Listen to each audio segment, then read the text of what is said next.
Eso quiere decir que un ciudadano más me firmó en aval a la candidatura respecto a el proceso eleccionario anterior. Casi el mismo número de firmas avalado, con la diferencia que hoy presenté el doble. Dato curioso. Ahora resulta, y no vamos a hablar, y quizás mi interés más que todo no es hablar de mi candidatura, sino de qué pasa con los no partidarios. No, pero es que mira, es importante analizar el escenario en el que, porque a fuerza de ser honestos y haciendo, digámoslo de esta manera, un homenaje al nombre del programa, si se le puede decir de esa manera. Tú fuiste señalado en redes sociales de que eras el que habías presentado una cantidad de firmas y que el Tribunal Supremo Electoral te había sorprendido ahí en la malacatada, ¿verdad? Y hoy queda totalmente desvanecido eso. Es decir, tú cumpliste con los requerimientos legales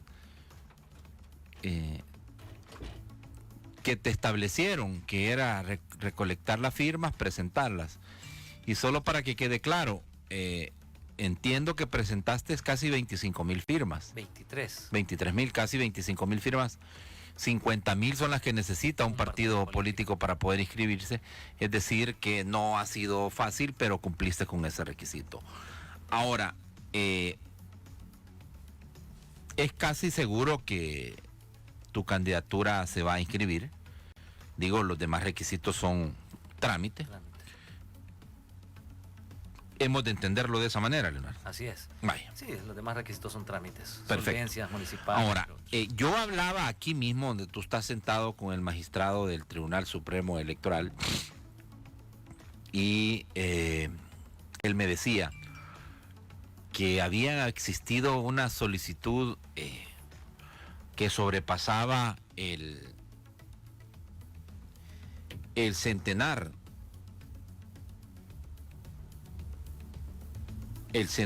de aspirantes no partidarios. No, creo que llegó como a 60 aproximadamente. Bueno, la cosa es de que él decía que ese listado se había depurado. Y después de depuración de ese resultado habían llegado como a 30, dice, ¿verdad? Y de esos 30, pues estaban analizando las firmas de una cantidad importante. Ellos hacían las acotaciones en el sentido de que probablemente no iban a cumplir todos con los requisitos, pero aquí hay que hacer valoraciones estrictamente de tiempo.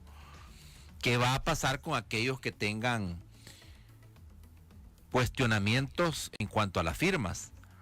Vaya, ¿cuántos son en realidad los que han presentado? Según el dato que ustedes tienen, ¿cuántos son en realidad los que han presentado? Yo no tengo un dato puntual, pero son arriba de 10 candidatos los que ya, creo que hasta más, los que ya presentaron las firmas. Los que ya presentaron el requisito de las firmas. En San Salvador es donde está la mayoría, creo que son más de 10, andará por los 15 candidatos, y solo en San Salvador somos alrededor de más de 10 aspirantes. Ahora, ¿cuál es otro dato curioso? Que el Tribunal Supremo Electoral está revisando alrededor de 436,000 firmas. Imagínate un grupo de candidatos que no exceden los 20, presentar 436,000 firmas o 30 candidatos. ¿Cuántos partidos políticos se fundarían con eso? Y aún así no van a pasar. Entonces aquí lo que hay es una claridad de bloqueo a las candidaturas no partidarias. Y yo lo dije en la plenaria en la que se aprobó las reformas a las candidaturas no partidarias para que la firma de un ciudadano no pudiera ser válida para 2 candidaturas, solo para una candidatura. Un ciudadano que firmaba por un candidato no podía firmar por otro. Y yo dije, y puse el grito en el cielo, este es un atropello a la democracia, esto es una puñalada a la democracia, lo dije así. Y yo les dije a los diputados, aquí no están afectando a Leonardo Bonilla, porque esa fue la respuesta en venganza por la propuesta de reducir el número de diputados que no han querido estudiar. Entonces propusieron esto. Aquí no es contra Leonardo Bonilla.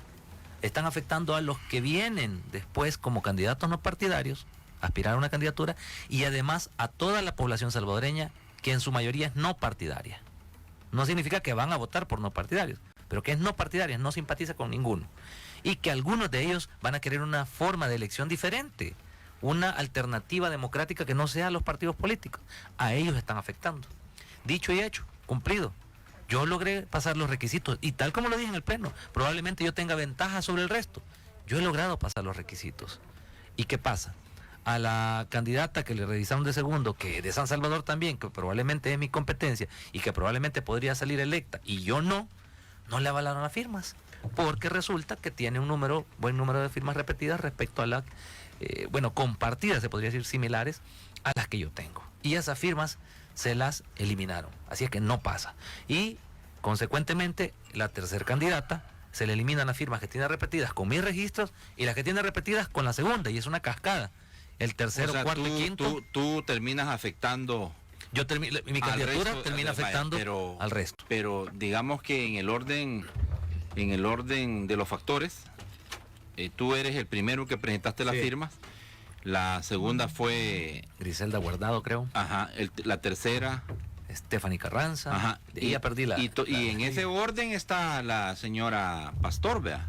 Creo que es la última del departamento de San Salvador. Por eso te digo, entonces ella lo tiene más complicado todavía. En teoría sí. O sea, tendrían que revisarse sus registros y compararlos con los del primer candidato, que soy yo. O sea, que los de ellos lo van a comparar con todos los otros 9. Y además hay otra curiosidad. 9 serían, sí. Quiero ver, 10 serían por San Salvador. Creo, pierdo. No conozco a todos los candidatos. Imagínate, a mí me avalaron de 23,000 firmas, 13,000, me eliminaron más del 40%, sí. 10,000 firmas inválidas. Habrá que ver las razones, ¿verdad? Además de eso, a la segunda candidata le eliminaron las que tenía repetidas conmigo, pero no pasó. Le emiten una resolución y le dicen que no cumple el requisito. Pero a la tercera candidata le eliminan las firmas que tiene en común con la segunda. Y aunque la segunda no pasó, igual le eliminan las firmas a la siguiente.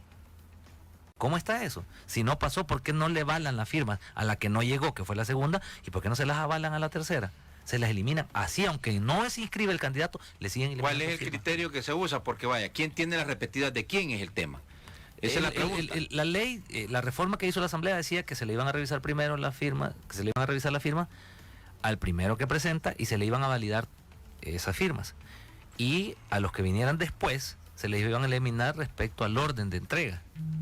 Pero no habla si el candidato que presenta primero no cumple los requisitos. ¿Y qué tal si habiendo presentado 23,000 firmas, que abarqué una cantidad de capitalinos grande, que no pueden darle ya su firma de respaldo a otro candidato? Y aunque yo presenté primero, de esas 23,000 firmas solo tenía 5,000. No paso.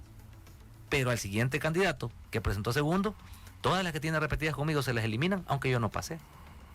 Y yo tengo 23,000 firmas, o sea, puede tener hasta 10,000 repetidas conmigo.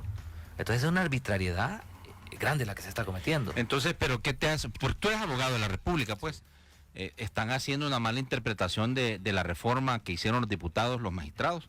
Porque aquí, como te digo, el magistrado Noel Antonio Orellana fue el que dijo de que, bueno, había una cantidad importante de aspirantes, pero que de eso, sin duda alguna, se iban a depurar y que muchos de ellos no iban a cumplir los requisitos. No, es que la depuración es necesaria. No puedes permitir que todo mundo que quiera venir a aspirar a un cargo de elección popular, sea partidario o no partidario, entre. Ya hay normativas que permiten esa depuración, tanto en los partidos políticos como en los candidatos no partidarios. Entonces, ¿qué implica la depuración? ¿No cumple con el requisito de la firma? No pasa. Pero ahora la normativa fue aprobada en la Asamblea Legislativa para que las firmas no puedan ser de un mismo ciudadano. ¿Y el tribunal qué está haciendo? Apegándose al tenor literal de la reforma. Pues sí, claro, si afecta a los no partidarios. Si fuera una reforma que beneficia a los no partidarios, probablemente estuviera interpretándose y buscándose la forma de obstaculizar. Pero en este caso, el tribunal está haciendo lo que la ley dice. ¿Y quiénes crearon la ley? Los mismos que eligieron a los magistrados. Entonces, yo quiero reconocer que el trabajo del registro electoral, que es una unidad del Tribunal Supremo Electoral, es transparente. Por lo menos en los procesos de revisión que han estado otros candidatos que conozco, en el que estuve yo, el proceso fue transparente. Hay una parte en la que pues ya no tuvimos acceso, es a la depuración de cuáles son las firmas que tiene un candidato que le eliminan al otro, pero el proceso en el registro es transparente. Pero el tribunal... 37 aspirantes eran los que se habían postulado, en ese grupo estabas tú. De los 36, de los 37, perdón, de esa cantidad la mayoría está buscando competir por el departamento de San Salvador y deben de reunir al menos 12,000 firmas. Tú dices que tú presentas... Individuales. Individuales, exactamente. Eso quiere decir que son 60.000, bueno, en caso de 5 candidatos son 60.000 firmas, bueno, totalmente diferentes. Mira, vamos a irnos a la pausa porque todavía me quedan algunas dudas en relación a este tema. Vaya, tú estás diciendo, no están interpretando mal la ley, la están cumpliendo a cabalidad. Correcto. En detrimento, por supuesto, de las candidaturas no partidarias. Ahora, yo te dejo planteado, porque vamos a terminar de analizar este tema y nos queda todavía lo de la crisis institucional, que la quiero analizar contigo de manera muy, pero muy franca. Es decir, así como va la cosa, solo tú vas a terminar siendo candidato. Falta que revisen de otros departamentos también, Santa Ana, San Sí, Miguel, La Paz. pero el tiempo no da, pues, Sí. y están corriendo, y a mí se me hace que en esa corredera no estarían, digo, es una percepción, pues me puedo estar equivocando, no estarían haciendo bien las cosas los magistrados. Sí, eso sí, creo yo que... Queda esa duda, pues. Vamos, Sarmiento, a la pausa. Bueno, miren, teníamos pendiente, porque verdaderamente quiero capitalizar bien el tiempo, porque necesito hablar de otros temas que son bien serios con el diputado Leonardo Bonilla. Así como van las cosas, Leonardo, vas a terminar siendo tú el único diputado avalado para poder inscribirte como candidato. Esperemos que no, porque todavía Pero faltan el candidatos. tiempo corre en contra de tus compañeros. Sí, lamentablemente es así. El Tribunal Supremo Electoral sabrá por qué razones empezó tarde, habiendo presentado varios candidatos las firmas en el tiempo suficiente. Y si se les hubiese revisado las firmas en el tiempo que lo presentaron muchos candidatos, Hubiesen tenido tiempo para poder revisar los que corregir. están llegando en este momento. Las firmas entiendo que ahora se las están revisando en un día. Conmigo se tomaron 5 días porque estaban iniciando y En un día las prueba y error. 12.000 firmas. Y ahora en un día están revisándole las firmas a los demás candidatos. Habrá que ver el procedimiento. Yo digo, el registro, en mi caso y en el caso de otros candidatos, ha sido Vaya, pero transparente. para ser bien práctico, en San Salvador hay posibilidades de que se les dé el aval a otros aspirantes. Bien pocas. ¿Por qué? Porque la mayoría de candidatos el que más presentó, alrededor de 17.000 firmas. En el caso de la segunda No le van a candidata, dar los números. Griselda Guardado, y solo le validaron 9.900. Hoy interpuso un amparo ante la Sala de lo Constitucional pidiendo de que ya hay resoluciones de la sala que decían al tribunal que contara sin consignar el hecho de que las firmas fueran comunes. Claro, la Asamblea hizo una reforma y ahora la... Pero ¿qué es lo reforma que es está actual. alegando la señora? Arbitrariedades del Tribunal Supremo Electoral por incumplimiento de plazos en la entrega de libros, el incumplimiento de plazos en la revisión de las firmas y el trato desigual. Pero entre al candidatos. aceptar ella los libros, aunque estaban fuera de tiempo, no estaba ella avalando la acción del tribunal. No, ¿y qué le quedaba? O sea, no podía decir no los acepto porque me los dieron tarde. ¿Y qué iba a hacer? Quedarse sin la candidatura. Okay. Entonces ahí es una arbitrariedad. A mi Pero criterio. igual no está avalada su candidatura. No, ahora. Está en manos ahora de la sala. Y habrá que ver el planteamiento que se hizo de los argumentos por la Ahora, desigualdad. si en San Salvador no tienen muchas posibilidades, más que lo que tú ya recibiste de notificar, de que te notificaron que ya te puedes inscribir, mucho menos veo un panorama bien sombrío también para el resto de departamentos, porque hay aspirantes Sí. para Huachapán, Cuscatlán, La Paz, Usulután, Sonsonate, La Libertad, Santa Ana, San Miguel, La Paz, ya lo dije, pero bueno, hay bastante interés. Bueno, eran como más de 30 aspirantes, Sí. de los cuales curiosamente solo, ojalá me equivoque pues, pero parece ser que solo la tuya va a estar autorizada. Ojalá que te equivoques realmente, porque aunque no conozco a todos los candidatos, creo que Muy el pueblo bien. salvadoreño el que tiene que Ok. decir, me parece o no me parece este candidato. Y además hay otros departamentos.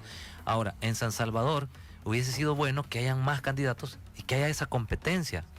Porque si solo me dejan inscribirme a mí, por ahí hay comentarios que dicen, ahora queda comprobado que Leonardo estaba vendido con arena y con el frente, por eso solo lo inscribieron a él. A eso No. iba a preguntarte, que Ajá. hoy te van a acusar a ti de estar en contubernio con... Ahora, pero voy a decir cuál es el argumento de por qué quizás solo me van a escribir a mí. Porque también me quieren a mí obstaculizar. ¿Cómo?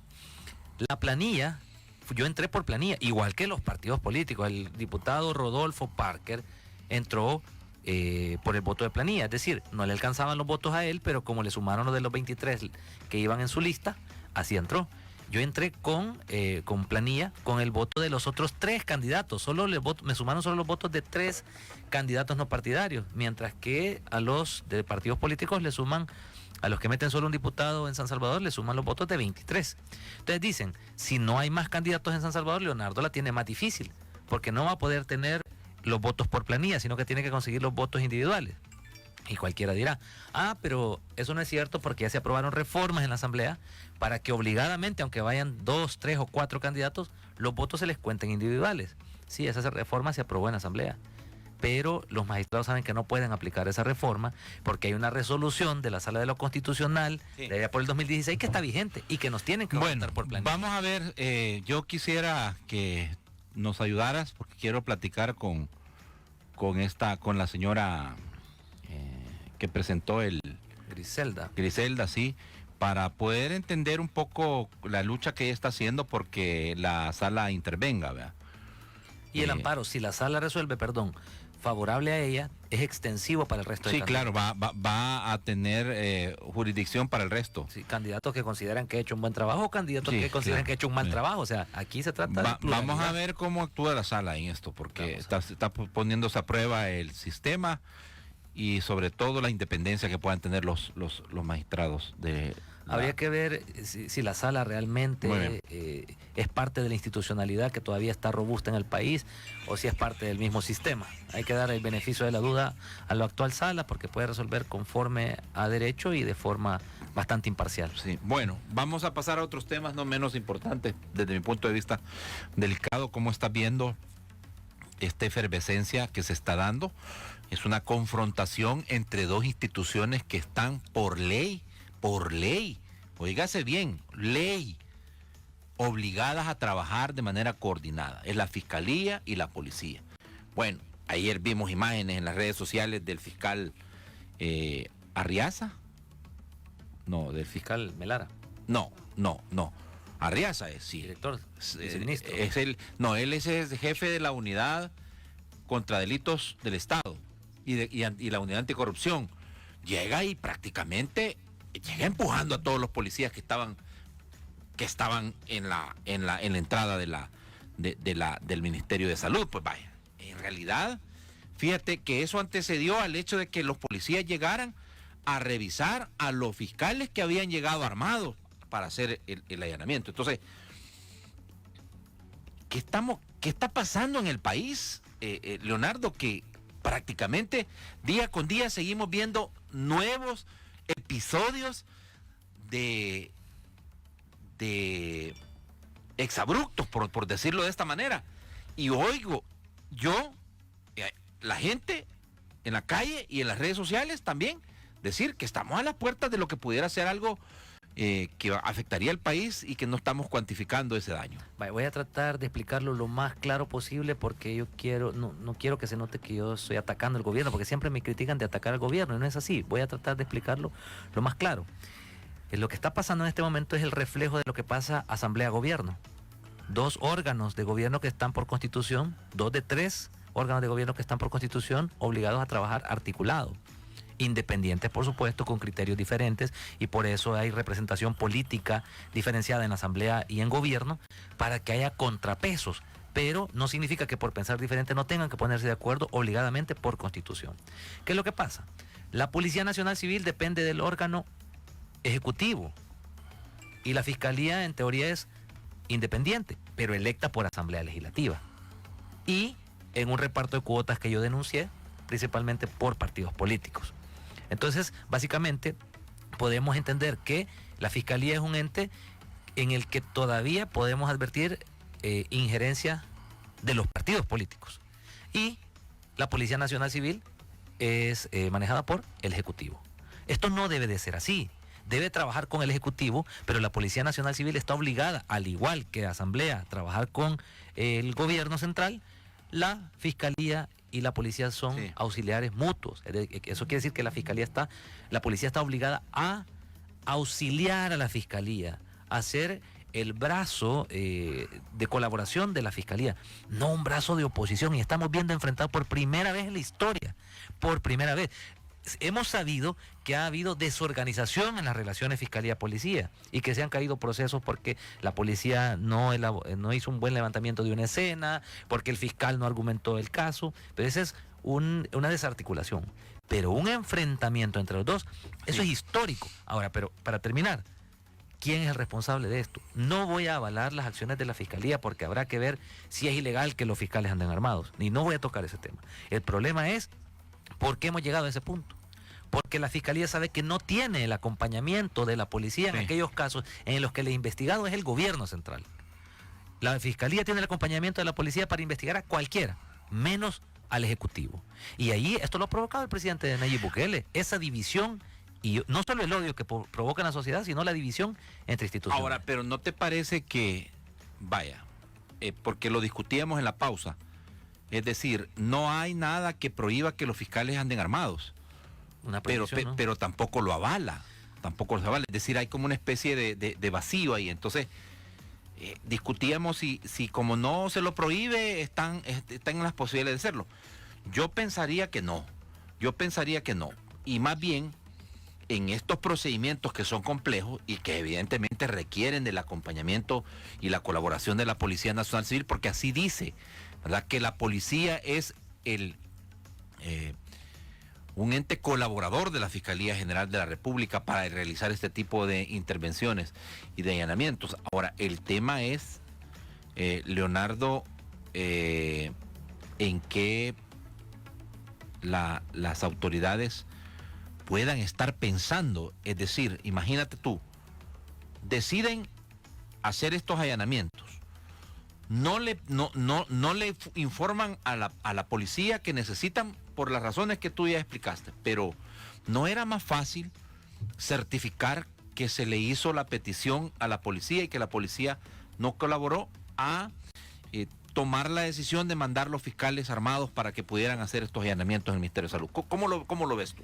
Sí, lo que pasa es que estamos en una etapa preelectoral. Eso hubiera sido lo más fácil y al final la Fiscalía podía haberse lavado las manos. Claro, no se logra el objetivo justicia o la persecución de un posible delito. No se logra porque la policía no colaboró.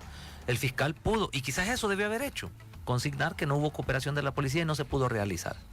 Pero lo quisieron hacer a la fuerza. Claro, como así actúa el Ejecutivo, ahora cualquier institución que no tiene el respaldo del Ejecutivo va a actuar de la misma manera. No se justifica, para mí no se justifica, porque aunque no hay la prohibición de que estén armados los fiscales, pero no es parte de su labor. Y en la legislación no se prevé que el fiscal también tenga que tomar el rol del policía. Ahí sí no estoy de acuerdo. Y llegar a estos niveles ha sido promovido por la inexistencia de la institucionalidad. El director de la Policía Nacional Civil recibe una orden de Fiscalía de llevar, o de Asamblea Legislativa, de llevar por apremio, de llevar por apremio a un funcionario y arbitrariamente el director decide interpretar la normativa y desobedecer una orden. Sí, porque Leonardo, ¿no te parece? La ley es clara, el ente jurisdiccional de apoyo de la Fiscalía es la policía. Es la policía.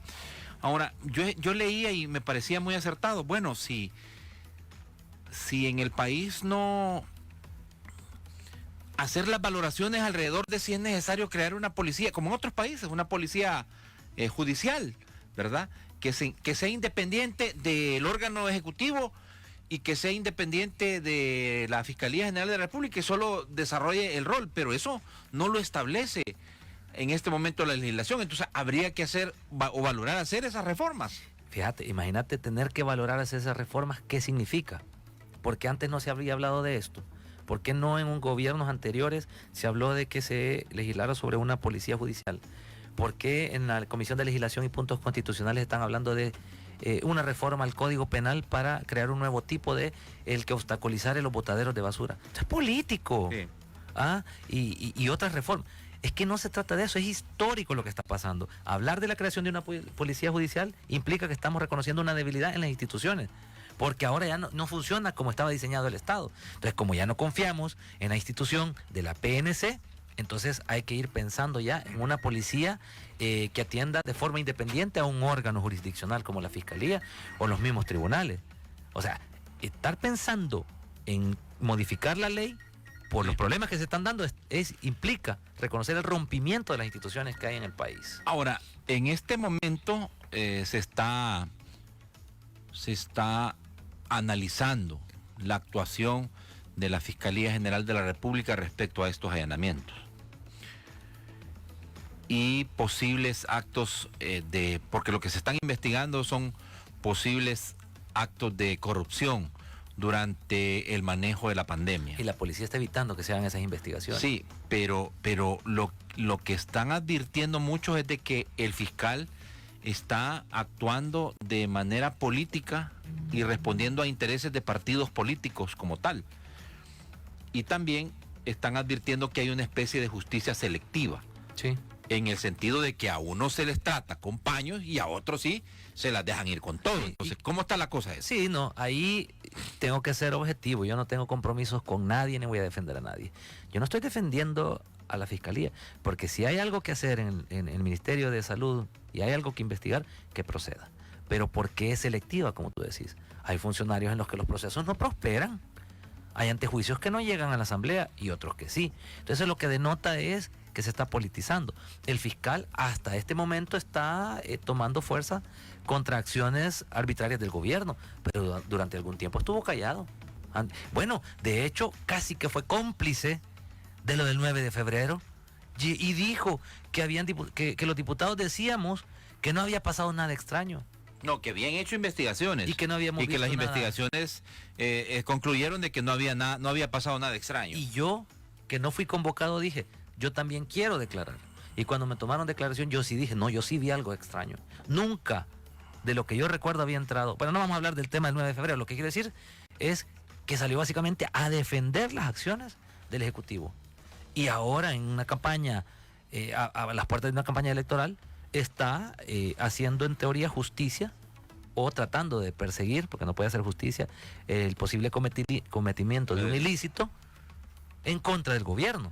¿Por qué antes no? Porque Pero ahora sí. fíjate que hoy por la mañana participaba el fiscal general en una entrevista de una televisora de cobertura nacional. Y él decía, cuando se le preguntaba sobre por qué es que alcaldes del partido Arena están con sendas denuncias y que para ellos pues no han encontrado el cometimiento de delito. Por ejemplo, en el caso de la alcaldía de San Salvador, al tesorero.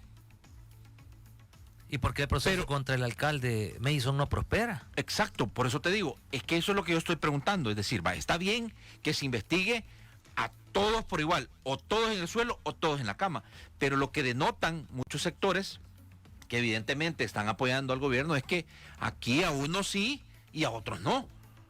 Entonces hay casos, por ejemplo, el del alcalde de San Salvador, el desafuero contra Norman Quijano, el caso del alcalde de Santa Tecla. El desafuero del doctor Quijano, la Asamblea lo protegió. Bueno, no fue la Asamblea, fueron los partidos políticos, porque yo voté para que lo desaforaran y lo protegió. Tal vez el fiscal mandó el antejuicio sabiendo que iba a ser protegido, pero ¿por qué Mason, el alcalde que no tiene fuero, no prospera ese proceso?